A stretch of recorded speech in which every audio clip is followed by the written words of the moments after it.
Oh, sandali lang. Pipicturan ko lang tong ano. Kasi i-harvest ko na. Pipicturan ko lang tong ano. Itong peche kasi lulutuin na ni Lolo. Babay na sa'yo. Iluluto na kita. Isasama na kita sa manok. Yan ang aking pechay.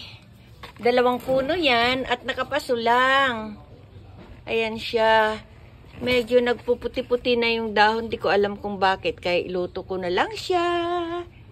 Ayan, ang aking pechay. Tatanamnan ko ulit yan ng iba.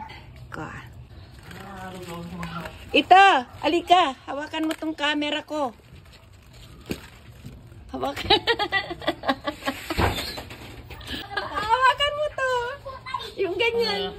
Yung makikita. Inuwa, kitang-kita ka dyan. Ito ba't ka? Sige. Ay.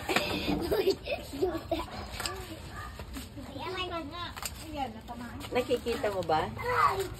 Ako, tingin ka ng papaya doon sa tanim mo eh. Ha? Kaya ka bang pumunta na? Hindi naman. Oo. Dami na bunga yung papayang tanim mo doon eh. Bakit eh? Nagbe-video naman ako Ayan, ayan na.